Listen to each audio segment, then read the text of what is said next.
light লৈ লৈ যে কৰে যে এইটো কাৰণে দিছে কিমান বেছি সেইটো হৈছে নামটো কি আছিলে ৰিম্বা আহি পেলাই কেনেকুৱা লাগিছে কোৱা বঢ়িয়া লাগিছে আৰু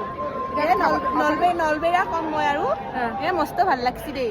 ধুনীয়া লাগিছে ধুনীয়া লাগিছে আমি এতিয়া খাবলৈ পালো নে নাই খাবলৈ পোৱা নাই অকণমান টাইম লাগিব বহুত মানুহ আহিছে চবে মানে খোৱাতে বেছি আমি ফাৰ্ষ্ট বেচটো খাবলৈ নাপালো নাই আমি ছেকেণ্ড বেচ ছেকেণ্ড বেচ খাম আমি আৰু কি কৰিলো কোৱা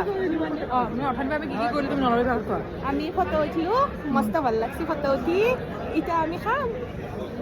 এতিয়া আমি আউট অফ বেঙ্গলোর করে খুব ভালো লাগছে এসে ডাঙকে ক এই মানে একদম খুব ভালো লাগছে এসে আমাদের বার অ্যাসোসিয়েশনের প্রোগ্রামে 75 ইয়ার্স সো এটা আমি ৰখি আছো খাব পাৰিম 75 ইয়ার্স আমি চাব পাইছো ইয়াতে সেইটো আমি বহুত বেছি ব্লেছ বহুত ভাল লাগিছে আমাৰ আকৌ আহি থকা দিনবোৰতে আমি চাব পাওঁ মাৰি দিছো ৰ'বা আমাৰ এৰেঞ্জমেণ্টটো বিৰাট ভাল বিৰাট বেছি ভাল হৈছে মানুহ বহুত দিছে পূজা লাগিছে আমাৰ ত' চাই আছো আমি